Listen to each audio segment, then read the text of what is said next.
Happy Monday, everyone. What's going on? Welcome back. Welcome to your WWE Raw review for March 4th, 2024. You know, I would have been up here about 2 minutes earlier than I am, but I noticed on my thumbnail that I had Dwayne spelled wrong on the diarrhea Dwayne. I put the Y at the end. It was like Dwanye, Dwanye. It was diarrhea Dwanye. I'm like, wait a minute, I can't spell. So I had to fix that real quick. I don't even know if anybody noticed it, that Dwayne was improperly spelled on the thumbnail, but I took another minute to fix that before we went live here. Good evening, everyone. Happy Monday to you. Like I said, this is your WWE Raw review for March 4th, 2024. We have a pretty good amount of stuff to get into tonight. I thought the show was pretty solid, and we talked a lot about tonight's Raw on the podcast on Saturday in terms of what we were going to see from Cody and Seth Rollins. So we did get a response from Cody and Seth, and they did do what I kind of mentioned on Saturday, that they should do is not wait until Friday to give The Rock the answer for the tag match challenge. They should, kind of imply that they're going to accept it on Raw, because why would they wait? Why would they ponder this over? Do they got to sit down and discuss it? You would think that the characters that we know these two men to be are going to gladly accept The Rock's challenge. But we still had a few hurdles to get over first, like Seth's knee injury, which he did announce tonight that he is 100%. So it sounds like double duty for Seth Rollins at WrestleMania isn't going to be a problem, which is great. And Cody and Seth, in so many words, basically told The Rock and Roman Reigns, although Roman was kind of an afterthought here, that they will be accepting their challenge. And Cody said he will give Rock his obvious answer this Friday on SmackDown, and Cody and Seth had a fun little promo in the ring that we'll talk about tonight. So they did address the Rock, Roman Reigns stuff for WrestleMania with Cody and Seth. They also addressed the Gunther Intercontinental title situation, so we have an answer on that. Gunther will determine his challenger, I believe, next week, unless they attempt to drag this out a little bit further. And we had some Hall of Fame news today as well. Paul Heyman is going to be going into the Hall of Fame officially. He's been on our radar ever since this year's WrestleMania was announced for Philadelphia. I'm like, Paul Heyman would be the perfect guy. Paul Heyman would be the perfect headliner. These are things we were all saying prior to the death of Bray Wyatt. Now I'm not sure. I still feel like Bray Wyatt would go in, but if he did, I thought they would announce him first right away, right off the bat, get it over with. Maybe Bray Wyatt is still coming. That announcement is coming later, or maybe they aren't going to do Bray Wyatt this year and just hold him off for another time. That is possible, because I personally believe that barring any, big wrestler induction, like Bray Wyatt, Paul Heyman should be your headliner for any Hall of Fame that we do. However, if it's Bray Wyatt, one might argue that he should be the headliner. Although, back at WrestleMania 22, Bret Hart was the headliner and Eddie Guerrero went in the middle. He was not the headliner, but he did go in just a few months after he died. So we'll see how they work all that out. But Paul Heyman going into the WWE Hall of Fame, in my mind, was kind of a given. He really needed to go in specifically this year, just with all of his history and everything, and especially the city of Philadelphia. No better place for Paul to go in than WrestleMania 40, so that was also very good news. We will talk a little bit about last night's Revolution, probably a little bit more, elaborate on that. A lot of people talking about the Sting and Darby Allin match last night, the main event, in a really, really great and fun and bonkers AEW Revolution. I want to thank all of you who hung out with us last night and watched the pay-per-view together. It was a lot of fun. Sending off the Stinger together felt very appropriate. And the night before, on Saturday night, we were here for a 3.5 hour long Winged Eagle podcast. So you guys have been getting a lot of me lately. So tonight, we will probably keep this episode a little bit shorter, but there is still a ton of stuff to talk about. And if you guys want me to bring more stuff up in the chat, just let me know. But you know what to do. Thumbs up button would be great. If you're not a subscriber, please become one. And let's get talking here as hopefully our audience grows this evening. It's been a long weekend. Maybe some people are wrestling burnt out. I can understand that. But we still have more to talk about. It's WrestleMania season and it never fucking ends. But good to see everybody here. I want to welcome Zane G, back for a third time. What's up, my friend? Jeremy Finchen is here. This video isn't even up yet, but I'm already interested in Diarrhea Dwayne. It got a lot of people talking, wondering if Vince McMahon is back in charge, because Diarrhea Dwayne has a lot of suffering, succotash, connections to it there. It's some similarities there in the cheesiness of the insult. So I'm not sure how I feel about Diarrhea Dwayne, but it got a lot of people talking tonight, so it was fun. Good to see JJA87. We got Rodrigo, Vash Starwind, Daniel Barry Sports Highlights is here. Big J as well. Also David Brown and How Wheezy, my guy, my family member. Good to see you. Jay Lambo is also here. We got T85, Ben Espinoza, and 7th season. Good to see you as well. We got Jordan. Right on. Happy Monday to you, new channel member. I got me and my girlfriend tickets for the Raw in 3 weeks in Chicago. Oh, wow. They're going to be in Chicago in 3 weeks. So that's going to be just a couple of weeks ahead of WrestleMania. That should be hot. They should book a big show for that one. Excited for my first live WWE TV. Wow. Been to a couple Dynamites and Rampages, but first WWE? Wow. And you're probably picking a pretty good one. Monday Night Raw, just a couple of weeks ahead of WrestleMania in Chicago. That is Tito jumping up on my desk, by the way. That is fun. I wish I was there with you, man. That should be a good show. I'm hoping that something big goes down. Maybe you'll even be lucky enough to get an appearance from The Rock. I mean, it's a big market, so I wouldn't rule it out there, Jordan. We also have Green Pea in the house. We got Shell Shock. Nick Musser welcoming you to the Shoot Brother family there. Jack Sharp is in the house as well. We got Zach Palgett. We got Lord Rith, Brian Jacobs, Mega Teddy. Denny Downbad is here as well. Good handful of channel members and regular listeners. Happy Monday to you all. And like I said, thank you again for a really, really fun weekend. This is the 4th day in a row you have gotten me here on YouTube, starting with last Friday's collaboration with the Solid Monster that still continues to get just an outpouring of love. I'm really, really pleased with the response to that video, and I am recording another collaboration tomorrow, so stay tuned. This coming Friday, I'll have another one dropping on the channel, and we've got a lot of videos planned this month. I'm already setting up the watch-along for this Sunday. I know the one we're going to do. Two friends are going to explode this Sunday. We're going to watch that. Link is not up yet. We got another collaboration coming this Friday, of course, and we have another special WrestleMania video coming on March 20th and another big WrestleMania video coming on April 1st. So just keep a lookout for that, and there's no less than 2 more collaborations coming this month alone. So big, big month here on the channel. Make sure you subscribe and stay tuned. Other than that, I don't really have much else to talk about. We really got into a lot over the weekend, so we're going to kind of limit this to tonight's Monday Night Raw, but we are also probably going to have to talk a little bit about the fallout from last night's AEW Revolution. We've got some super chats to nail here. Spaz, I'm about to nail you. You ready? Thank you for the $10, dude. Hey, Greg and chat, still time to check out my Roadblock preview for tomorrow's show. Also, NXT Rewind dropped yesterday, looking at TakeOver London in 2015. Hope everyone's doing well. I think we are. Hope you're doing well, too. I forgot, we do have NXT Roadblock tomorrow. I believe the Kabukis are defending the tag team titles on that show. Is that right? And they have got another match set up next week on Raw as well. A little bit of news tidbits today. We had Vince McMahon selling nearly $500 million in shares, something like that, $400-something million in shares he sold, which is crazy. So that situation continues to develop. I'm hoping now, since we are, it's March 4th now, right? So we're talking 1 month away from WrestleMania, and we know the Vince McMahon stuff is not over. We know this is only the beginning. We know the shit storm, the shit snowball that's rolling down the hill is only going to grow shittier. And it's been kind of quiet on the new information lately. So I'm wondering when we are going to hear some new stuff.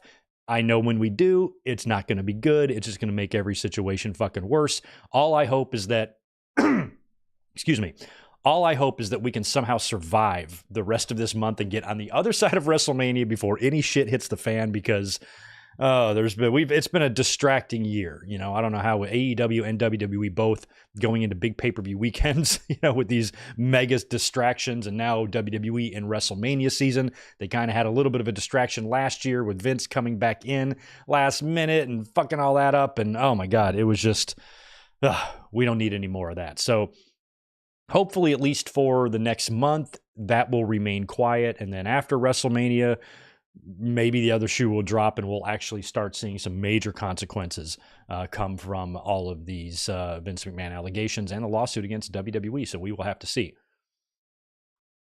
I'm assuming Vince selling shares is more of just a part of this, so we'll keep our eye on that story and probably elaborate more on that this week on the podcast. Also, Mike Santana is officially gone from AEW. Not a huge surprise there. It did look like he was on his way out. He's been doing some work with House of Glory. I believe he's a champion over there, right? And he's finding plenty of work, still very much active in pro wrestling, but he is not with AEW anymore. And I think that's a huge shame. I was a big, proud, and powerful fan. We don't really know what went on between him and Ortiz. Whatever personal situation went on there, we knew about it, and we knew the two had heat because neither one of them were shy about it. They even worked together when Santana came back from injury, but never able to get back on the same page, and that's a shame because I thought they were a solid tag team, a fun tag team, and whatever went on with them personally, that's probably something we're not going to get. But never say never in wrestling, because you can definitely see a reunion coming up years later if these guys finally patch things up, look back at what idiots they were, and realize that they were being dumb, and I don't know, make nice, become friends again, and maybe team up on an indie show somewhere. You never know. But best of luck to Santana now that he is officially gone from AEW.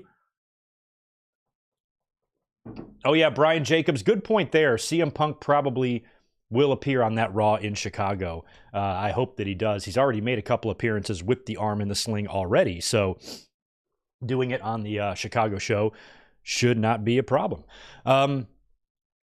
Let's see here. And I also think, too, CM Punk could be involved in WrestleMania somehow. Special guest referee. I kind of pitched the idea of him hosting the show because I think he would be a great host. If WWE wants to have a host, they might not even care about that this year, but he would make a pretty good one and a pretty fun one. And I think he could do some interesting things in there, especially if he wanted to get really involved and perhaps maybe run in or interfere in the Drew McIntyre and Seth Rollins match, which I definitely think is going to be a big one at the show too, and I have lots of ideas about that. So let's start with our Monday Night Raw review and results of the show. Before we get started, I'm going to pause for 1 second. I've got to pause.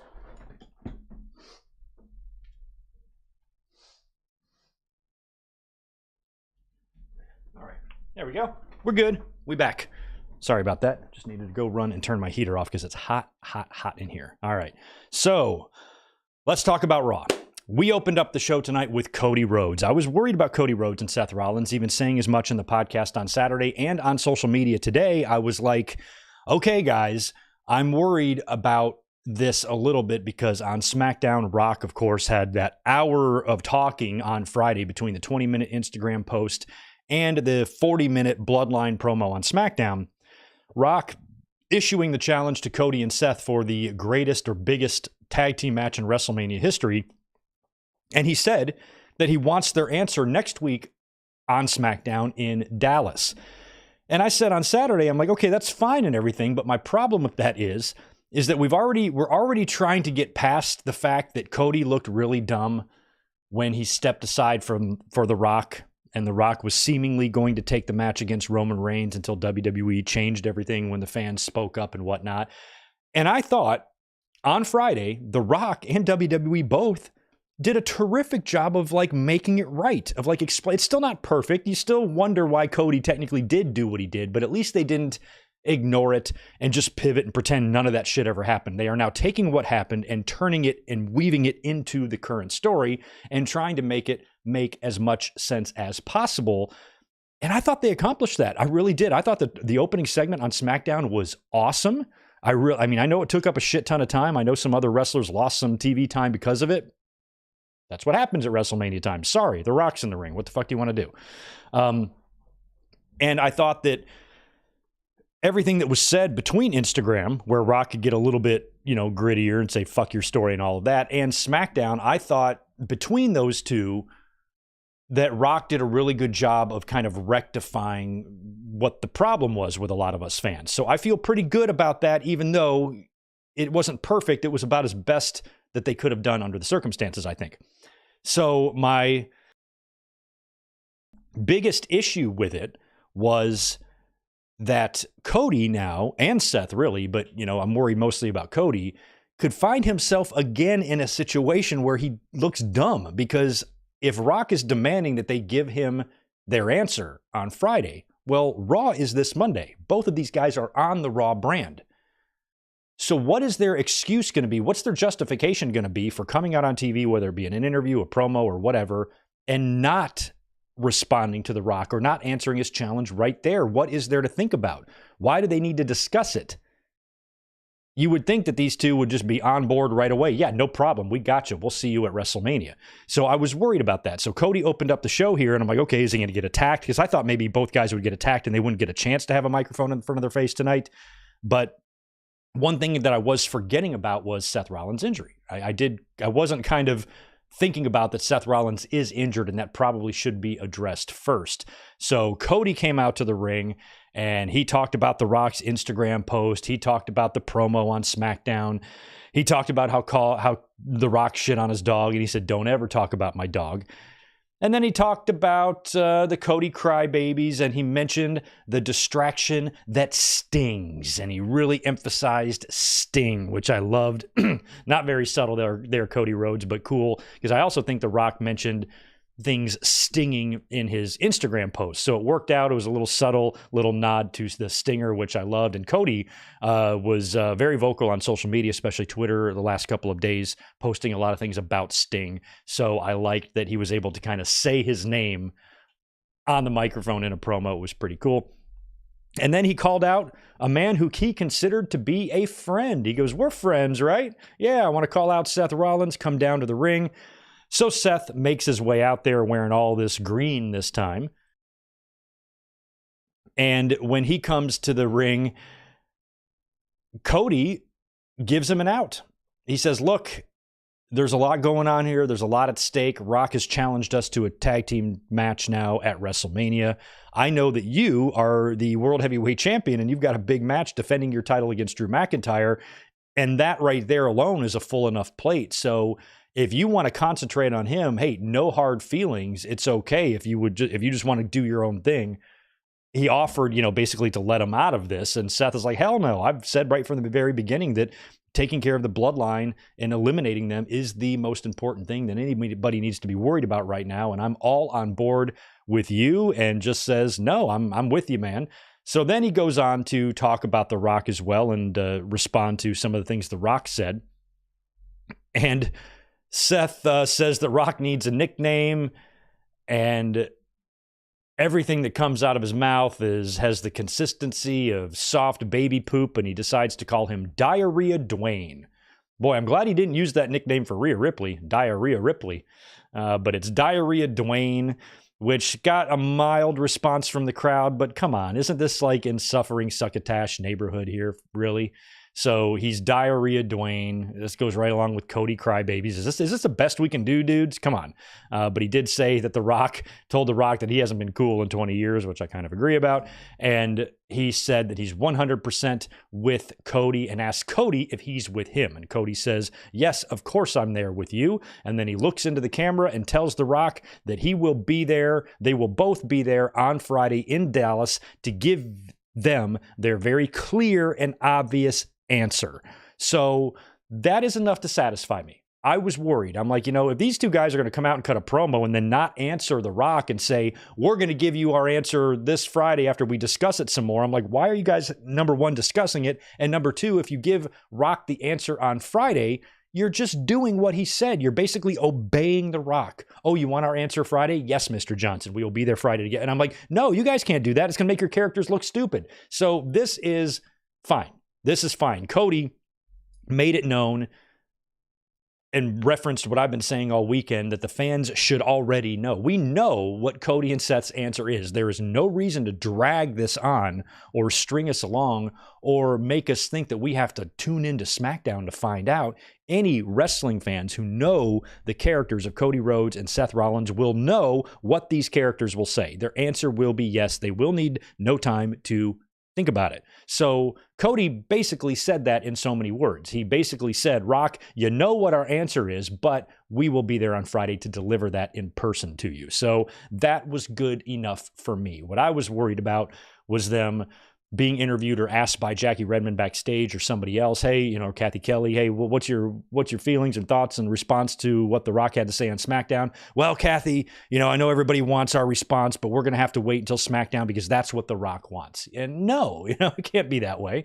So this was cool. This was a cool in-ring promo where they acknowledged Seth Rollins' injury. He said he's 100% now, so now he can go double duty, where they basically accepted the challenge here, even though it won't be official until Friday. That's probably when we'll get the match graphic for night one for Saturday. And that will be your main event.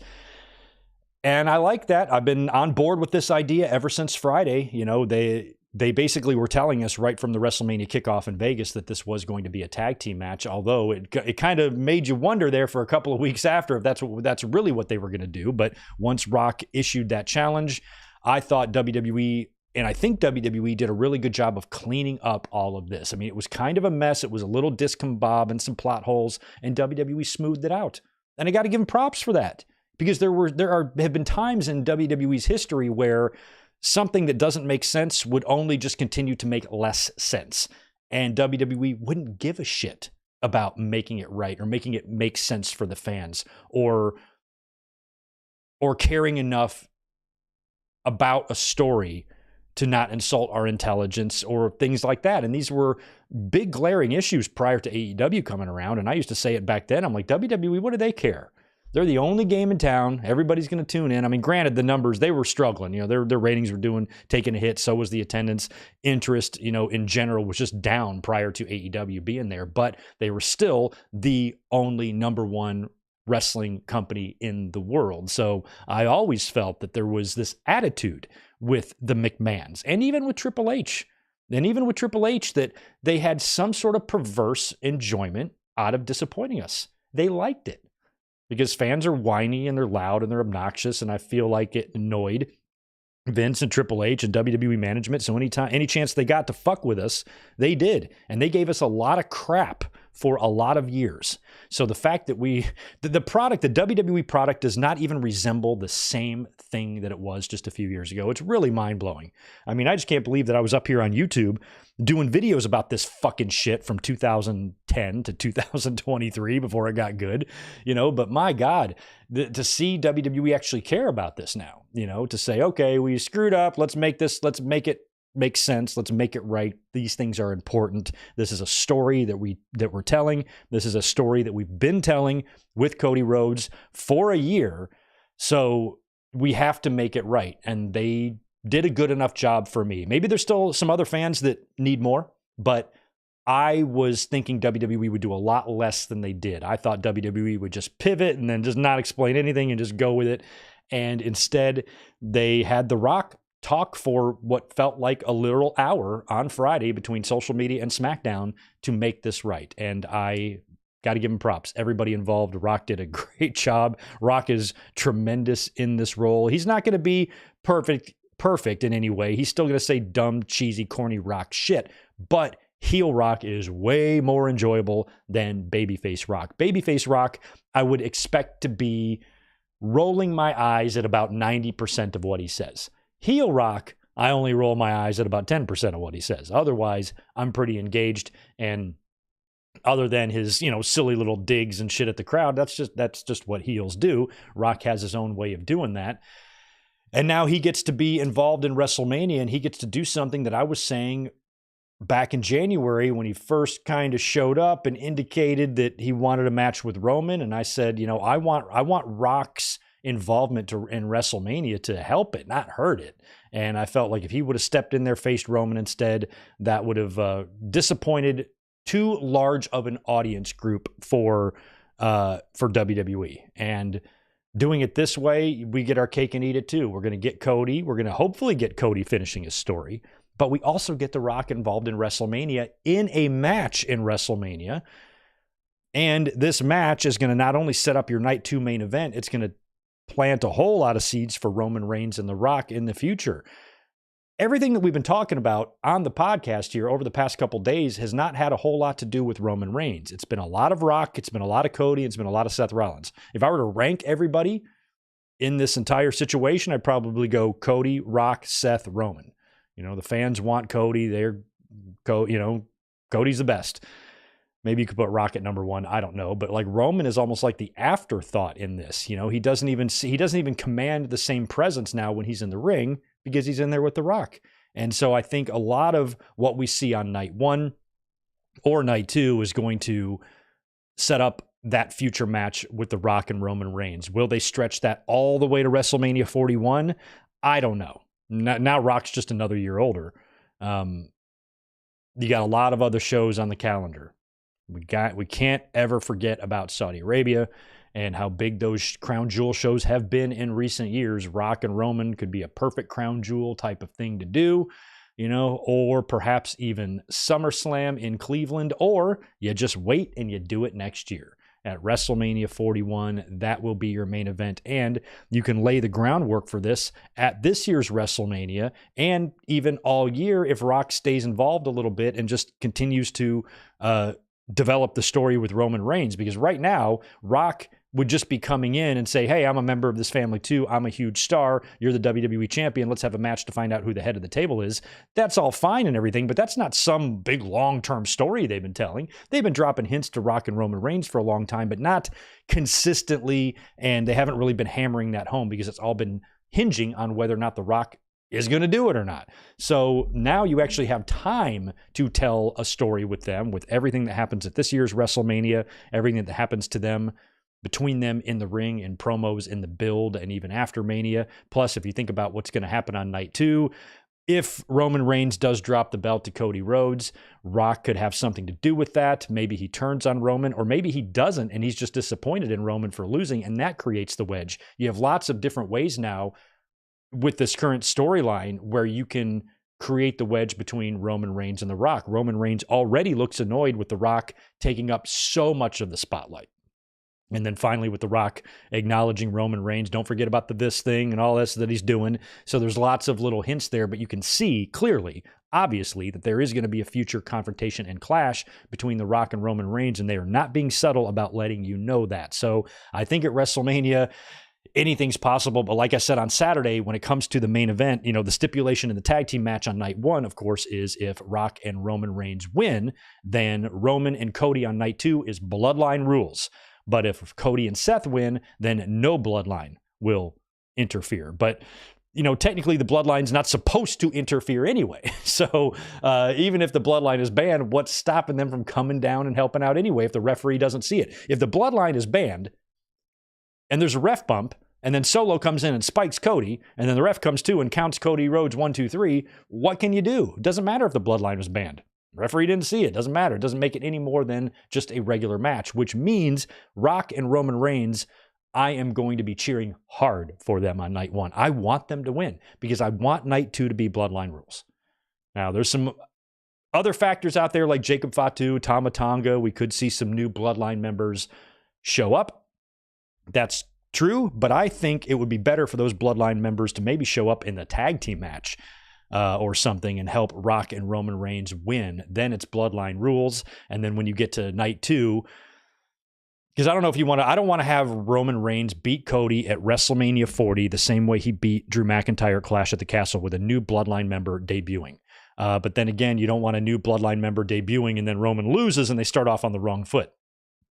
So if you're going to have any new bloodline members debut, because there are a couple of free agents out there, one of them is already reportedly heading to WWE, then night one might be the better place for that. Not only does Rock and Roman Reigns beat Cody Rhodes and Seth Rollins to make Cody and Roman's match bloodline rules, but now you got one or two more members of the bloodline. That would almost look like insurmountable odds. We would close WrestleMania with Michael Cole saying, what is Cody Rhodes going to do tomorrow? It's bloodline rules, and there's 12 of these fuckers. That'll make it good. And then when you get to night two, I talked about this on Saturday. Overbook the fuck out of this. I mean, come up with everything under the sun, everything imaginable. Throw everything but the kitchen sink at us. I want run-ins. I want debuts. I want returns. I want wrestlers coming back from the dead. I want Cody's mom doing a run-in and hitting a shooting star press. I want somebody's grandma hopping the barricade and Spanish flying fucking Solo Sikoa. I want everything possible to happen in this match. I want a Dusty finish, an Ole finish, all rolled into one. I want the chaotic nature of Mick Foley's Mankind's title win over The Rock on Raw in 1999 when Austin came down and the corporation's out there and DX is out there. Everybody's just flying all over the place. It's just chaos, and then Mankind wins and Vince is flipping out. Like, I want something like that. I want Roman Reigns and Cody Rhodes to be the match that if you are a wrestling fan and you have friends that give you shit for being a wrestling fan, I want this to be the match that you show them to say, this is why I like this stuff. Will you just watch it? Can you just watch this roller coaster ride they take you on? And just maybe this will at least make you understand a little why I do enjoy this form of entertainment. Like, I want it to be a match like that. Not because of a crazy bump or, or going through a pane of glass or flying off a Hell in a Cell or, do a Peter Panning off a ladder or anything like that, but because of the drama, the ride, the story, all of that stuff. And I think that this is one case, overbooking is not always, overbooking is usually bad. I'm not usually an advocate for overbooking matches, but there are some times when you are just presented with the perfect opportunity to just go nuts. And they have that opportunity to just go nuts. This match should be the epitome of what professional wrestling is. It should, because wrestling is nuts, wrestling is bonkers, wrestling is fun, wrestling is entertainment, wrestling's a ride, wrestling's a story. And I think every now and then a situation or a match comes along where you can really have some fun. And this is one of those times. It was set up last year too, because at some point on night 2, they're going to have Solo come in with the spike, and he's either going to hit that spike and Cody's going to kick out, or somebody's going to prevent him from hitting that spike. Either way, they need to do the spike spot. Not only that, but they need to do a lot of other things as well. And Cody, it's not like he's friendless. We don't know how it's going to work out with Seth Rollins. If he loses his title on night 2, I'm not sure if he's really going to be running out there helping Cody in the main event. But if it's going to be bloodline rules and Roman's going to have all that backup, Rock, Solo, Jimmy, and perhaps more bloodline members, then you have to wonder if you're going to see a Sami Zayn, a Jey Uso, a Seth Rollins, somebody from Cody's camp coming in to help out. Sami would be great, and Jey would be great because they've been so involved in this thing, for the past couple of years. All of that would work, and that's why I want 9 or 10 wrestlers involved. And I think Cody winning and having like the Bret Hart WrestleMania 10 moment would be kind of cool, because if Cody wins and there's interference and he gets help, then I think the Jey Usos, the Seth Rollins, the Sami Zayns need to be there to lift him on their shoulders, just like Luger and Razor lifted up Bret. Sammy and Jey lifts up Cody, and they all celebrate, and Cody gets his moment. Cody finishes his story. I would love that. Seth Rollins, don't forget, is going to be facing Drew McIntyre on night 2. I mean, I guess it's going to have to be night 2. So with that, I kind of feel like Damian Priest. It's got to be Damian Priest. I mean, I guess it could be McIntyre. McIntyre's pretty awesome right now. So I don't know how all that's going to work, but I feel like Cody is probably going to walk out of WrestleMania as champion, and Seth Rollins will not.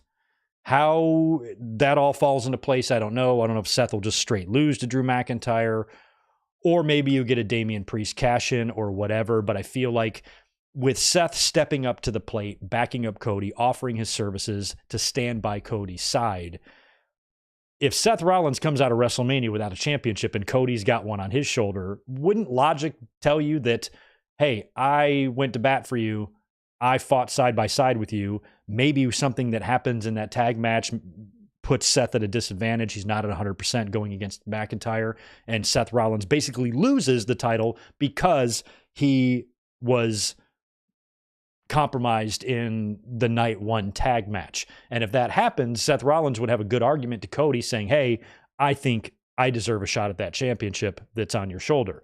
One problem with that, I've been very much of the belief that the next time that Cody Rhodes and Seth Rollins face one-on-one, Seth Rollins should win. But if Seth Rollins is Cody Rhodes' first challenger after he wins the title, he's going to beat Seth again for a fourth time. I've had these two, even though I'm probably way wrong on this, but I've kind of in my mind had Rollins and Cody penciled in for WrestleMania 41. I think that's your match. Cody Rhodes defending the undisputed Universal Championship against Seth Rollins at WrestleMania 41.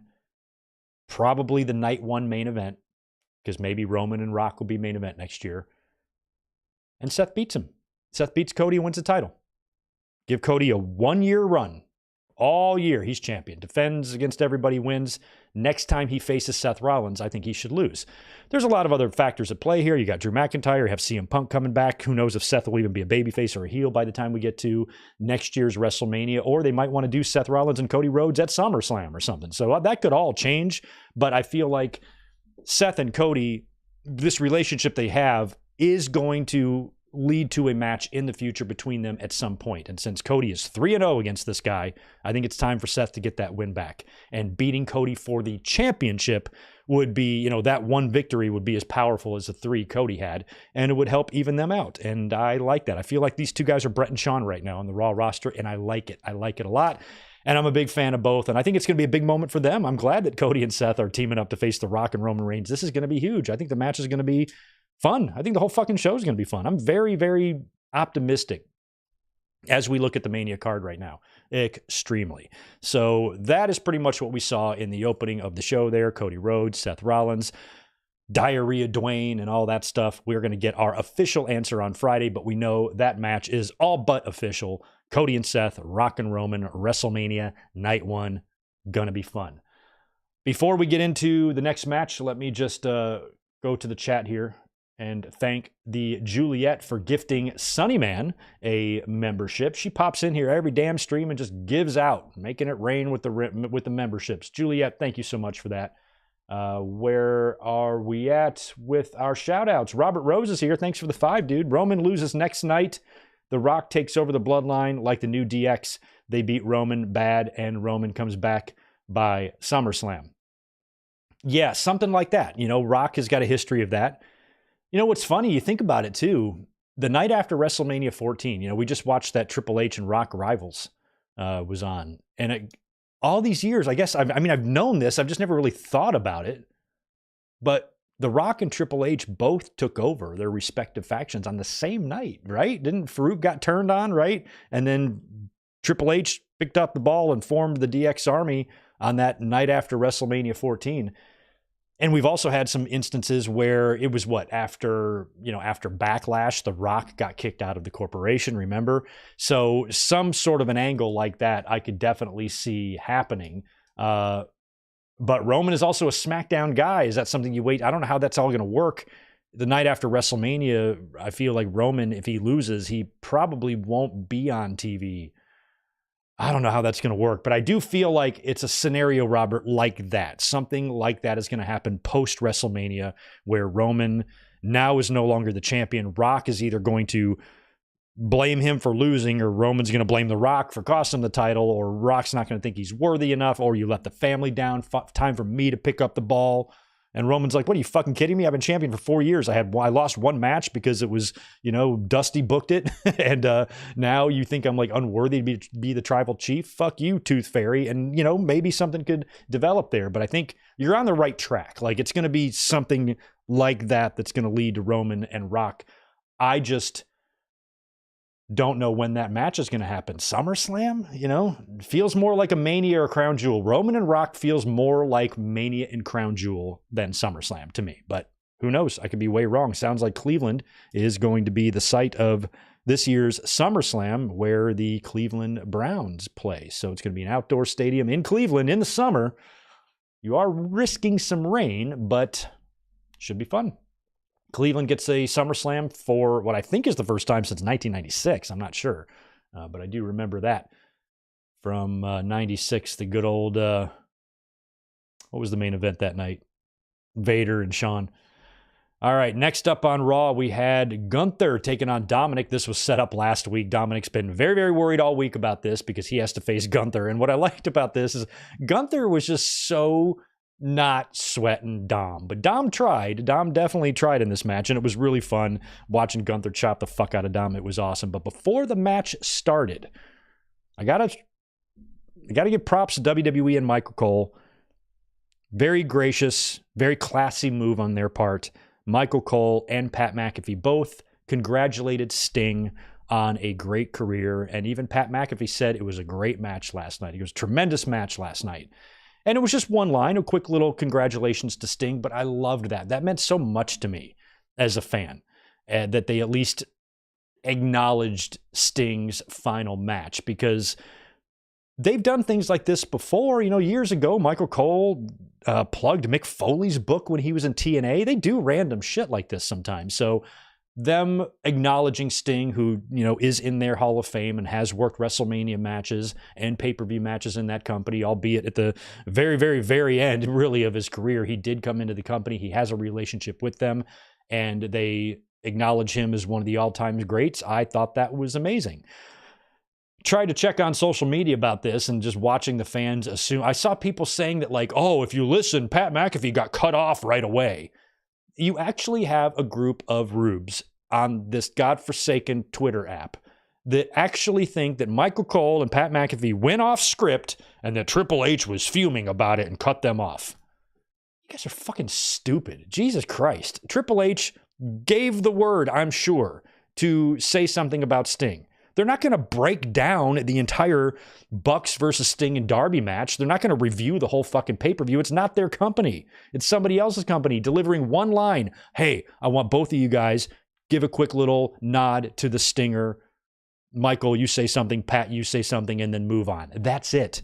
It's not deep. There's nothing to analyze. There's nothing to dig into. There's nothing to assume or presume or anything like that. But watching these people pooing their pants over this, and I'm like, this is not, you guys are the ones making this a big deal. It's not a big deal. I thought it was a very nice, generous, classy thing for WWE to do, to acknowledge a 40-year career coming to an end, and that's it.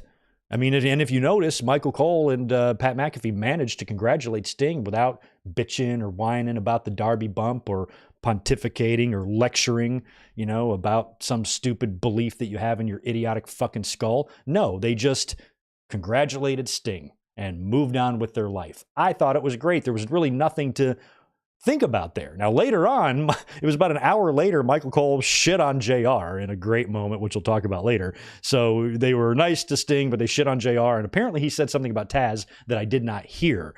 So Cole was kind of in rare form tonight. He even had some antlers on. But hearing Cole and McAfee acknowledge Sting, congratulate him on a great career, I thought was awesome. So props to WWE for showing Stinger love.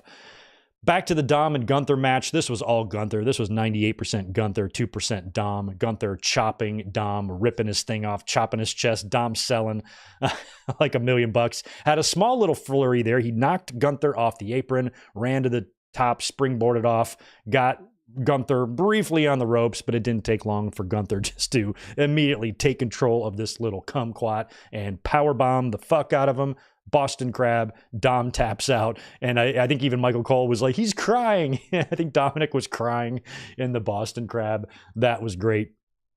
We would see them later on backstage, which was funny. So after Dominic gets murdered by Gunther, we go backstage. Adam Pearce is hanging around. Damage Control shows up, and Adam Pearce asks why they are here. Why are you guys here? You're on SmackDown. What the fuck?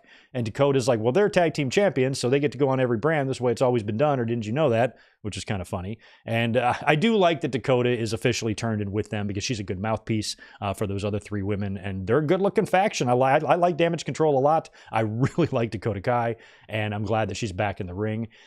Dakota just tells Pearce that the reason they're there is to scout Shayna Baszler and Zoe Stark, who've got a match later, and they're kind of contenders for the tag titles right now. So that's why they're there. And then Nakamura shows up wanting to talk to Pearce. We need to talk. And Pearce is like, let me guess, you want a shot at the Intercontinental title too? Hang out a minute. We'll talk. I've got a big announcement about that later on. So that meant we were going to get something announced for the Intercontinental title. They laid the groundwork for this last week with several contenders stepping up. Now we had a couple more. Nakamura tonight, Ricochet later on. So we knew we were going to get something from Adam Pearce. Then we went to the ring for an extremely boring match between Caden and the other one, the team that is the most boring to me in the entire world. They got their ass kicked by Zoe Stark and Shayna Baszler. Dakota, Kai, and Damage Control were out there at ringside. I don't think they played too much of a role, but Zoe and Shayna got the win there. I was barely even watching this match. I could have given a fuck, to be honest. But after the match, Damage Control comes in the ring. Dakota tells Zoe Stark and Shayna Baszler that they will get their shot at the Kabukis next week. But first, they have to go to NXT and successfully defend the titles there. I don't even know who they're facing tomorrow at Roadblock, but apparently they do have a stop along the way before we get to next Monday's, what I guess is going to be a title match. Zoe and Shayna actually getting their shot, or just a shot at the champs? Not sure. After that, we cut backstage. Poor Dom. Poor Dom is in the trainer's room with the entire Judgment Day. He's got a towel over his head. And then Rhea is there with Dominic. And she goes, "What did you think was going to happen?" Which I loved. And Priest tells Judgment Day, he tells JD, excuse me, tells JD McDonough that it's your job to go take care of Gunther. And he goes, oh, you want me to handle Gunther? Yeah, you handle Gunther. And he said, "Oh, okay." And then as Dom's being attended to, it was really awkward. It wasn't set up or shot like a normal backstage segment is shot. That's why I love that Kevin Dunn is gone, because Dominic, you can see him get up. He goes, "Andrade," and he steps up and he gets up and Andrade is just there. And he goes, no, sit back down. It's cool. I'll catch you later. And then Dominic's like, "Keep an eye on that guy. He might be helpful to us." So now it feels like last week, Dominic didn't want anything to do with him, was almost like uncomfortable with his presence. Still feels that way, but now was like, hey, maybe we should be recruiting this guy in to the Judgment Day, because right now Andrade is all by himself and he is heading to the ring later on for his first match back on Monday Night Raw. We would see that in a bit. But the Andrade Dominic stuff I like. I'm having trouble remembering how much history they have. Obviously, there's got to be some interaction on TV between Andrade, Ray, and Dom before Andrade left for AEW, right? But maybe not that much. So I'm not sure what the significance is there, but there was something very intriguing to me last week when Andrade ran into Dominic backstage and Dominic was uncomfortable or like kind of weird. "Oh, hey, I haven't seen you in a while." Almost like he was embarrassed. Like, "Oh, last time Andrade saw me, I was a polite, nice, young little man, and now I'm a fucking dirtbag." So maybe that's his issue. I don't know, but I do like it because it's compelling, or it's intriguing, I should say, because I'm curious what that's about. So I do like that. Then we go to the ring. It's time for Becky Lynch and Nia Jax. Unfortunately, as good as this match was, they set up the finish last week because Becky Lynch interfered in Liv Morgan's match and costed her. So I was watching for that all match. And it's Becky and Nia Jax again. And the first time we saw them wrestle earlier this year, it was a really good match that Nia Jax won. I have to give massive props to WWE and Nia Jax for their use of her. She's been doing great.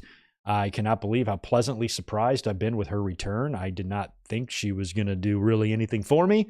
And it feels like she's just a different Nia Jax. And I think that's in large part due to the creative and the booking and how she's presented. And her matches even have been good. I got to give her a ton of credit for the job that she did for Rhea Ripley at Elimination Chamber in Perth. And now she's back in the ring here against Becky Lynch. And I was happy that they set up the thing with Liv Morgan last week, because one of the things I said about Nia Jax and Becky Lynch is that I think it's a bit too early to give Becky that win back over Nia Jax. Especially, we don't know this for sure, but especially if Becky Lynch is going to win the title. If she is planned to win the championship, which I'm not sold on, I think Ripley right now is still the favorite to beat Becky Lynch at WrestleMania. I'm kind of hoping that she does. But if the plan internally is for Becky Lynch to win the title, then I would save this Nia Jax match for after WrestleMania so it can be for the title. And then you have Becky get the win back and she retains the championship instead. You can do it on pay-per-view even. So I would wait on that. So the fact that they were doing it here, I'm like, okay, you might have to do a DQ or something. And since they did the Liv stuff last week, that pretty much told you what was going to happen. But this was still a really good match. I got to hand it to Nia Jax. She's been doing great. I enjoyed this one almost as much as I enjoyed their first match. Pretty gnarly spot too, where she came off the second rope with a leg drop to Becky Lynch's face. Yikes, Becky Lynch trusting Nia Jax to not kill her on that move. Had to have been a little bit nerve-wracking. That was pretty cool. Nia Jax went for her now and later, that I call it. She misses, and then Becky Lynch goes to lock in the disarmor, but Nia Jax is able to escape it. And then outside the ring, Liv Morgan shows up and just attacks Nia Jax. Referee calls for the bell, disqualifies Becky Lynch, and then Liv Morgan gets in the ring and says, that's what you get, and taunts Becky. And then Nia Jax just comes in and lays both of them out, or pulls them out of the ring and takes out Becky, then takes out Liv Morgan. And then backstage, you would see Becky and Liv Morgan arguing, and they agreed to fight each other next week. And after Liv storms off, Rhea Ripley just kind of comes and lurks out of the shadows, walks past Becky Lynch and just laughs at her. So I loved all of that. And it looks like we're going to be getting Liv Morgan and Becky Lynch next week. After that, it was time for Adam Pearce's Intercontinental Contender announcement. So we are trying to figure out who's going to be facing Gunther at WrestleMania for the IC title this year. Last week on TV, some people were approaching Pearce, and even Gunther approaching Sami Zayn. I was thinking all along that Sami Zayn was going to find his way into the World Heavyweight title scene, but then last week when they had him cross paths with Gunther, makes me think that now it's the IC title situation they're going in. And I was wondering, since we had so many contenders, what Pearce was going to announce. I liked the idea of the ladder match on night 1, with the winner getting the shot against Gunther on night 2. Only problem with that is you're creating more double duty on a weekend that's already going to have a lot of double duty. So maybe you don't want to do that.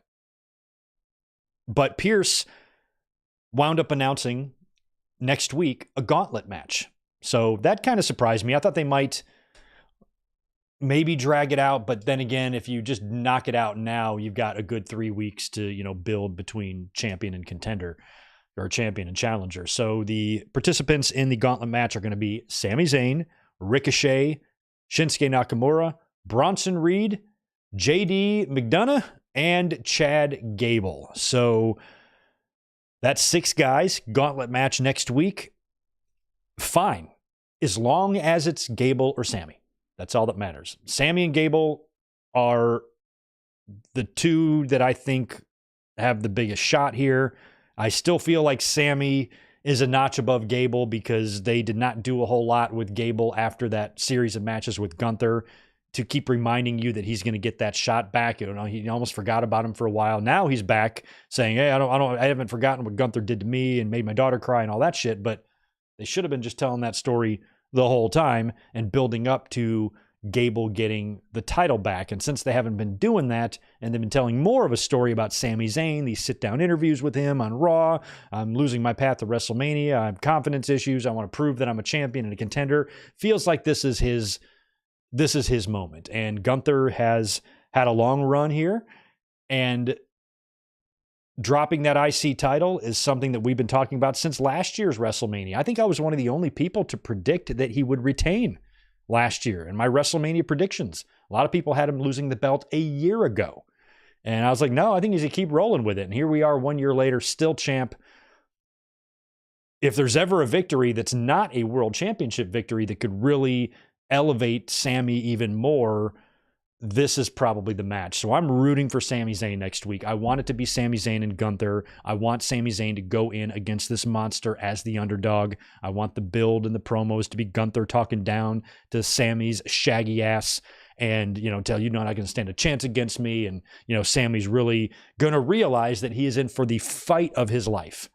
And this is the ultimate proving ground for him. Like, if he wins this match and he beats Gunther, that should be absolute that he is now a serious contender. But I already think he is. He took Roman Reigns to the limit a year ago. So he's kind of already there, but this is one big victory that you could give Sami Zayn. And I think it would be great because last year he won championships in the main event, right? With Kevin Owens of night 1, now winning the Intercontinental title at WrestleMania in a huge victory, unseating and dethroning the longest reigning Intercontinental champion in WWE history would be quite the feather in the cap. So as much as I love Chad Gable, and as much as I wish they would have never stopped telling that story with Gable and Gunther and brought them back full circle at WrestleMania with Gable winning, just feels like more Sami to me. So I'm hoping that it is. I hope Sami Zayn wins the gauntlet and wins the Intercontinental title at WrestleMania. And maybe Sami and Gunther can have a Steamboat and Savage Classic or a Shawn and Razor Classic, although that was a ladder match, and make a moment for Sami. And now the title is off Gunther. He can move on to now being a world title contender. That might be fun. So that's what I'm hoping they do. After that, we had the in-ring return of Andrade. So Andrade came to the ring, and his opponent was Apollo Crews. I forgot about Apollo Crews, which sucks. I shouldn't forget about him. The dude looks awesome. I've always liked Apollo Crews. He's had some gimmicks that haven't worked out so well, but when he came to the ring, I'm like, oh shit, I forgot about him. Obviously, he's coming to the ring to lose, and he did not give Andrade much trouble. This was a 3-minute match, I believe, and Andrade won with his double arm DDT. So welcome back to the WWE, Andrade. Good to see him there, and we'll see if he does get involved in any way with the Judgment Day and Dominic Mysterio. After that, we go backstage. We've got Jackie Redmond with Sami Zayn, where I don't even know what the hell he said. I don't even write down any notes. Interview with Sami Zayn backstage, probably just talked about the Intercontinental title gauntlet match next week. And then we have Damian Priest and Finn Balor taking on Imperium, and Imperium has kind of had Judgment Day's number lately. This was a really fun match. I thought I enjoyed it a lot. Priest and Balor are tremendous tag team champions. And in the end, we had Damian Priest hitting Vinci with a choke slam for the win, and happy to see Judgment Day get the win there. And apparently we did learn on Friday when Pierce and Aldis had a conversation, mentioned something about the tag team titles and a future announcement about the tag team titles. I believe that was when Pete Dunne and Tyler Bate had asked Aldis about that. So to me, it sounds like they are going to ununify the titles, but I don't even know how they're going to do that. What are you going to do? Tell Judgment Day, tell Priest and Balor, hey, give us the blue ones. That's lazy. That's something that 2019 WWE would have done. 2024 WWE can't do that. So I think that however they explain creating two sets of tag team titles again better not be stupid. And it's still, maybe it's not too late. If it's up to me, I'm still doing the one set. I feel like that's better. It adds consistency because you're doing the same thing with the women's tags, so why would you have the women's tags that can float, but then the men's tags, there's two sets of tags that are exclusive to each brand. It's too many rules, man. Just make it simple. If you had one set of tag team champions for the men and the women that floated, I cannot understand why WWE does not think that's a good idea. Why they just need to add more belts. Isn't that what everybody bitches about AEW? More belts, more belts. Why just more fucking belts? And for the past year, or however long it's been, we've had Priest and Balor out there with those 4 fucking titles, and I've been dying for them to consolidate them, create new titles. We heard a couple of months ago about new tag team championships that were being screen tested. They never materialized, or at least or maybe they have just held them off and are waiting to debut them.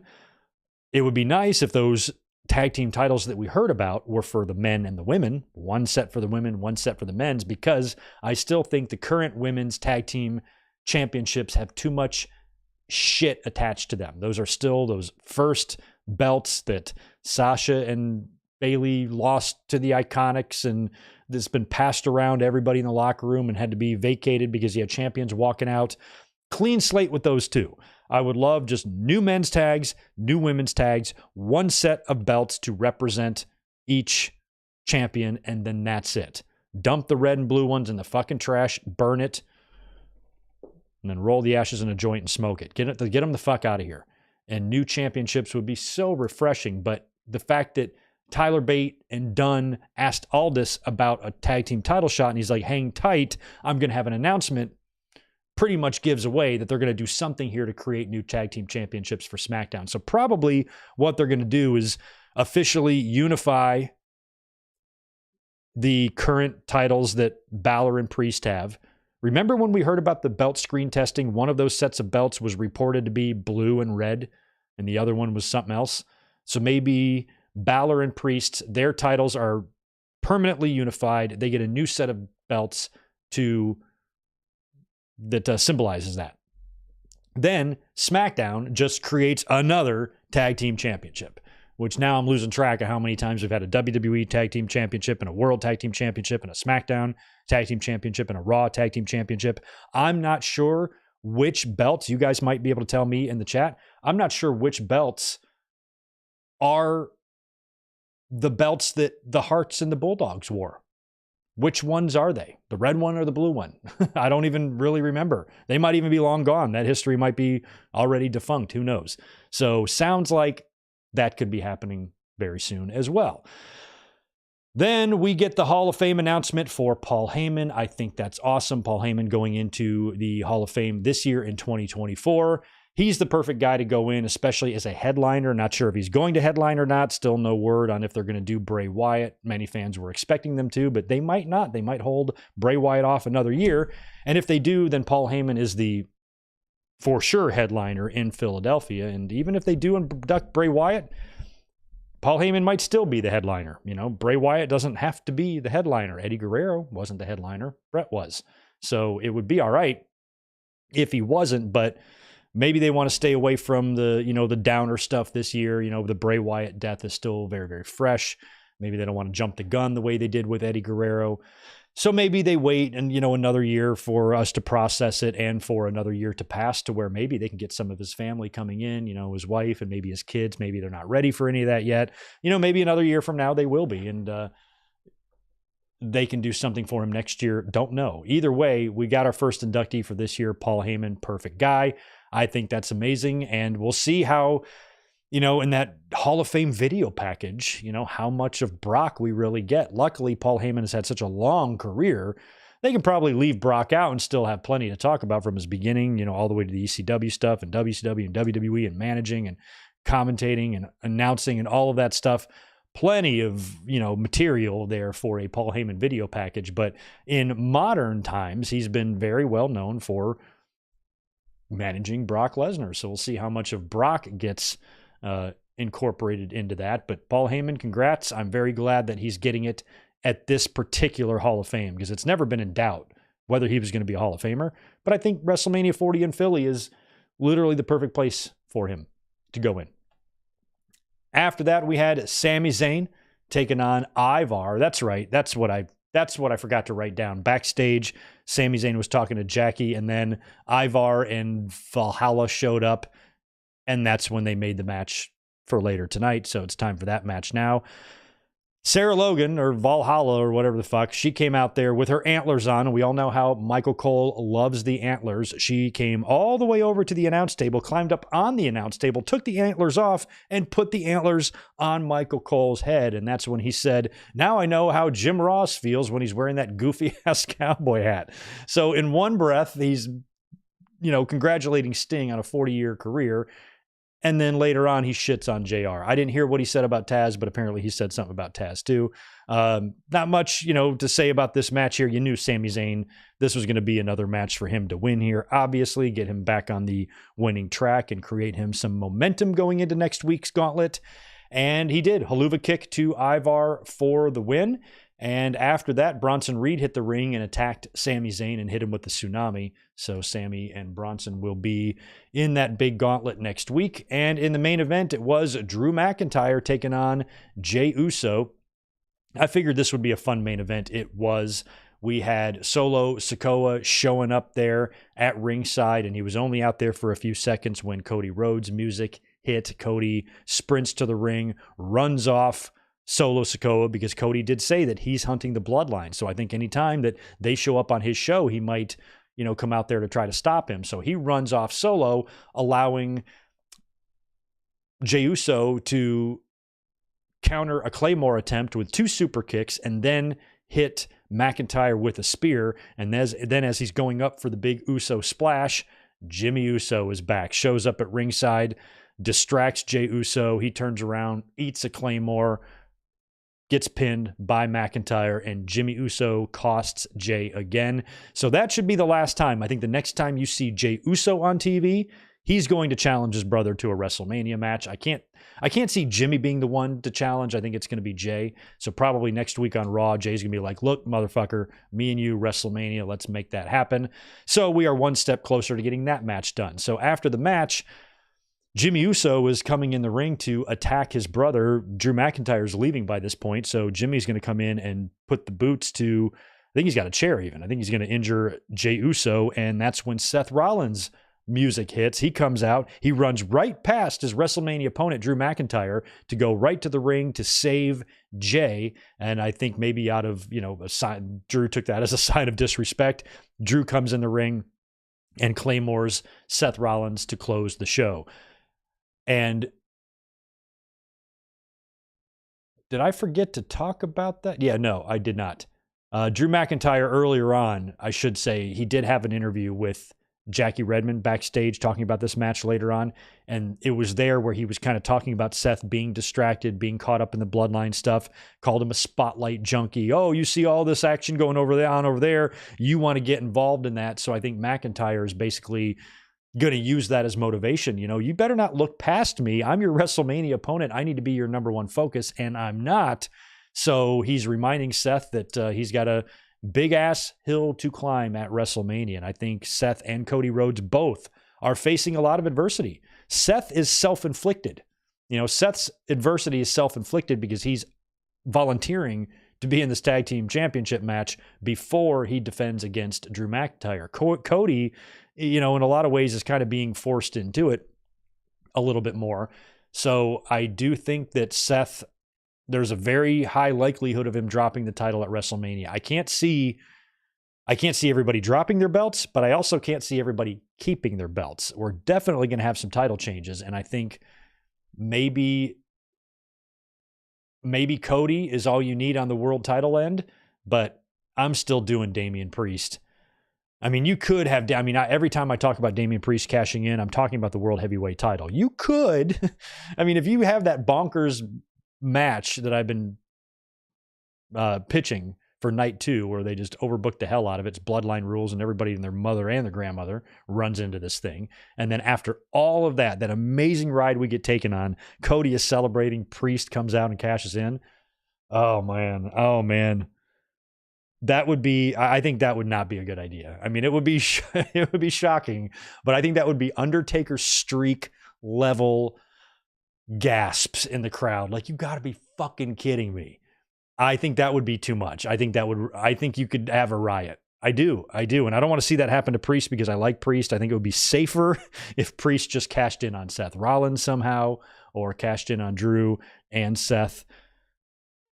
I don't know, something like that would just be better in my opinion. But I don't know. I feel like right now, Rhea Ripley is the only real favorite to retain her title. So somebody else I feel like is going to retain in there somewhere. It could be Seth. But I feel like Gunther, if he does face Sammy, I feel like that should be it for Gunther. I don't know who.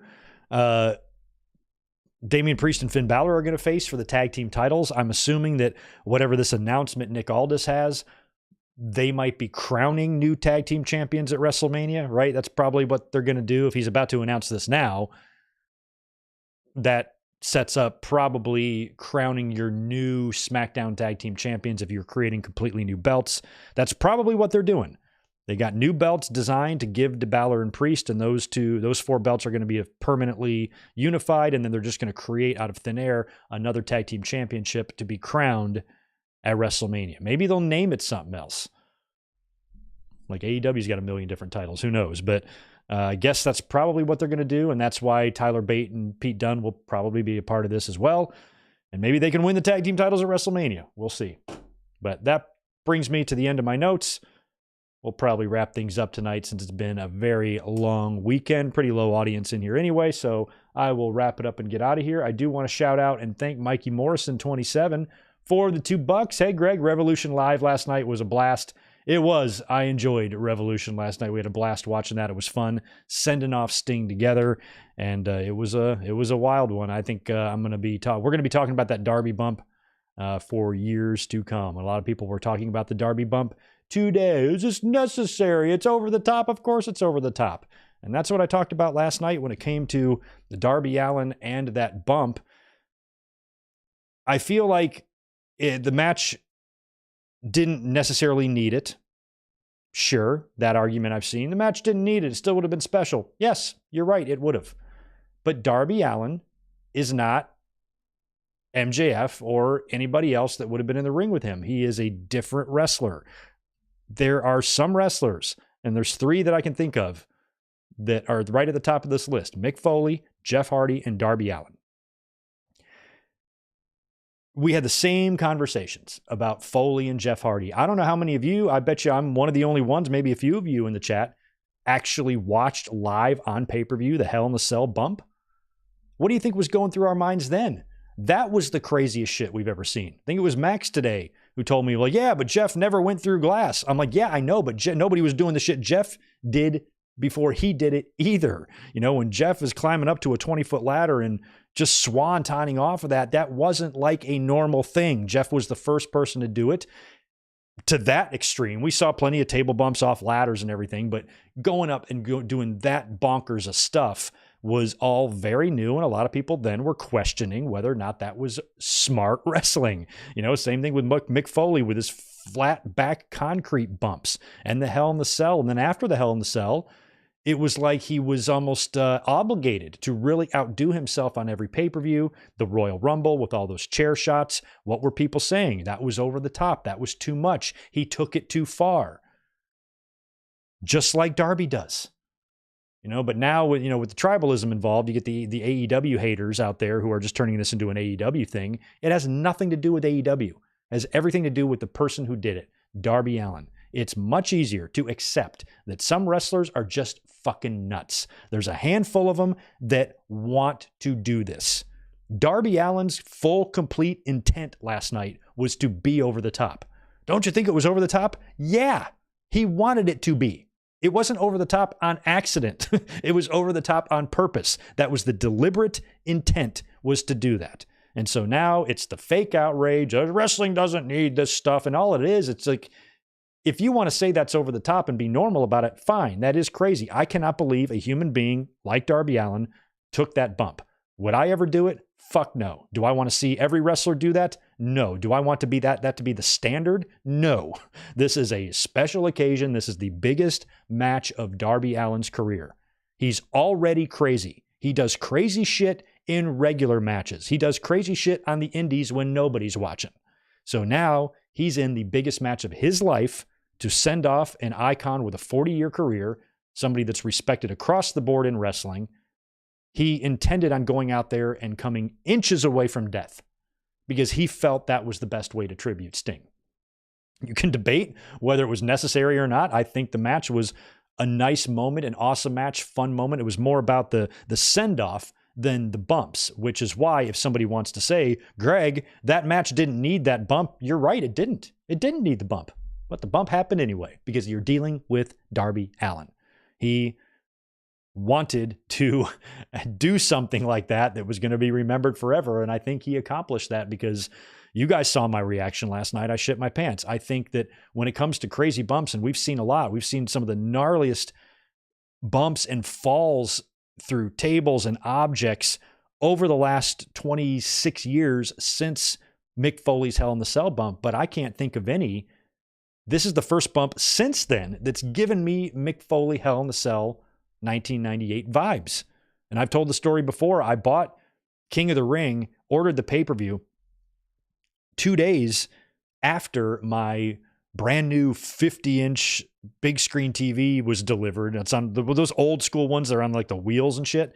I had that thing for like 2 days and hooked it up, ordered the pay-per-view, and saw Mick Foley's Hell in the Cell bump live on a huge screen like that, which back in those days, big screen TVs weren't all over the place. Now you can buy a 50-inch TV for $200. This thing was ridiculous. So watching that bump there with my friend in the room, his dad came to pick him up after the pay-per-view was over. We made his dad come in the house and watch the bump because, of course, I taped everything. We rewound the tape. I'm like, look at this. Look at this. And it was just mind-blowing. And just what we talked about, I'm like, How is he doing that to himself? What the fuck? And then you go to the Royal Rumble and he's got the chair shot thing with The Rock, and everything Mick Foley did after that felt like it had to be elevated. The Royal Rumble, taking the pedigree face first on the tax. There are just some wrestlers that are crazy. And a lot of them, you got the Nick Gages who do the crazy shit on a more regional level, but you do have some of the mainstream wrestlers. You will find one every now and then that is just insane. They're just insane. They're not going to stop because you cry like a bitch on Twitter about it and pretend that's not real wrestling. Shut up. Stop letting Jim Cornette put words in your mouth and your head. Think for yourself. Is it crazy? Yes. Is it necessary? No. But it is a part of the business. Every now and then you run into a wrestler that is just different than everybody else. Foley was like that. Hardy was like that. Darby is like that. This is who they are. You are not going to stop who they are. Darby wants to kill himself out there. He's going to pay the price for that. Karma's going to bite him in his ass. Let it. It's his body. It's his choice, his life. I mean, he has to be within AEW's safety parameters. He can't go out there literally die. I don't know if you noticed, but when he took that bump on the pane of glass flew into the audience. There was a girl right there in the front wearing pink. It flew right in her face. Glass is dangerous. You don't want that in your eye or nothing. I mean, nobody probably got hurt in that. But you do have to think about that. If you're going to take really insane bumps, make sure shit doesn't go flying off into audience members. Now, glass is nothing to mess with, so I don't want to act like the fans are being pussies. But if it wasn't glass and it was just something else, as long as you're not in any real serious danger. I've told the story before how I was at a house show and it was right around Corporation Rock time when he was wearing the jumpsuit and stuff. And it was Rock, and we had great seats. We were like second row on the aisle, on the barricade. And it was Rock and Austin in an anything goes match. So they're brawling all out in the entranceway. And not only does Austin clothesline the Rock over the barricade into my lap and starts hammering him while the Rock is laying in my lap. But prior to that, Austin Irish whipped Rock into the barricade, and the barricade flew back and smacked me hard in my elbow, and it hurt like shit. And it hurt for like 3 days. And I wasn't even slightly mad. I didn't write a letter. I didn't call WWE mad, wanting to sue him. I'm like, The Rock hurt my arm. That's awesome. I hope somebody asks me what's wrong with my arm so I can tell them that I got hurt by The Rock. I was thrilled. I was happy about it. So maybe I'm just old school. Maybe I think that's all part of the fun. A little risk in life isn't going to hurt anybody. And I think if you got like a minor cut or a bruise or a scrape at a wrestling show, I wouldn't even be mad. I'd be like, oh, cool. That's cool. That's the risk you assume going to a show. Now, if you're a little kid or something like that, I'm a little 5-year-old kid, was in the front row and a piece of the metal chair flew out and stuck right in his head and, or whatever, then we got problems, safety concerns, things like that. I'm sure the glass, flying into the crowd like that wasn't good. Probably went, I think it went down that like girl's shirt. She was kind of going like this, or probably maybe just checking her hair or whatever. So hopefully nobody did get seriously hurt there. But, part of me, that's part of the fun. I would love to have somebody take a table bump right at my feet. I would love that. If they landed on my foot and hurt my big toe, whatever, it's wrestling. Don't go to the show. Can't handle it. That's my take on it. But watching the discourse and stuff online, it's just such in bad faith, because loving all the stuff Mick Foley did, got Mick Foley all over your fucking banner on your social media, but then you hate this bump. It's just about, because you're using it as, it's ammunition against AEW. Look at how fucking crazy they are. And it's this guy. This guy's crazy. Plus, they have a lot more leniency with how much they bleed, and they get a lot more violent with that type of stuff than WWE. You know why? Because they're different companies. They're different wrestling companies doing different things. And you don't want them to be the same. You don't want them to look alike. That happens already enough as it is, because they're both wrestling shows with a square ring and wrestlers and a stage and theme music. It already does look alike. So you have to try to set yourself apart from your competition as much as possible, because I have always wanted an alternative to WWE. AEW is that alternative, because Darby's bump is not something you would see on modern day WWE, not even at WrestleMania. They go crazy. They still do some crazy stuff, but just the sheer just violence of it, just lacerating your back, with 8.5 pints of blood spilling out, is not something you're going to see in WWE. It's something you see in AEW. So, when people debate it or talk about it, I don't want to talk about this stuff. I'm like, that's what they do, man. That's what they do. It's not every match. Not every single match is taking a bump through a glass pane. If it was, then that might not be a very good long-term strategy, for them in terms of retaining and growing an audience. But that's not what we're seeing. We see extreme moments in extreme matches. Have they used blood too many times? Yeah. Could they scale it back? Yeah. But I'm not opposed to them using blood, even large amounts of blood. And what we saw Darby do was, just really, really crazy. So I thought the match, despite Darby's bump, was still very memorable for Sting. And Darby is a young, wild, crazy risk taker, which is why Sting was so attracted to him to begin with. And this is something like, what did you think Darby was going to do? Just take a bunch of arm drags? You guys were surprised? I mean, granted, my reaction, I had to post it on all over social media because I had to get up out of my chair and walk and sit down for a minute and a half because I couldn't believe it. So granted, it was crazy, but when you really think about it, are you surprised?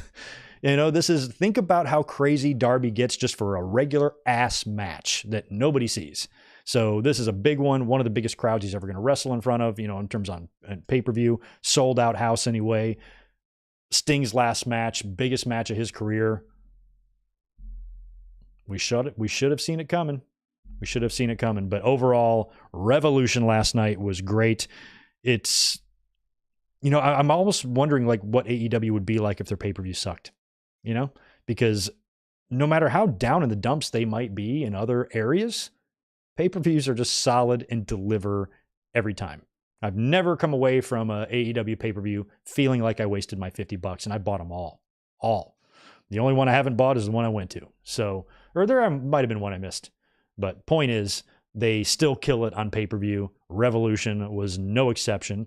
And Sting is now officially retired. So I think I'm going to officially retire this podcast because I am tired. So anyway, thank you for being with me this evening, and thank you for a great 4 days of support. It's been tremendous. You're going to see me again just in a couple of days. We're going to have another busy weekend ahead of us, another 4-dayer. We're going to be up on Friday. I'm going to drop a video collab, noon Eastern. Then on Saturday, we will be back for the podcast.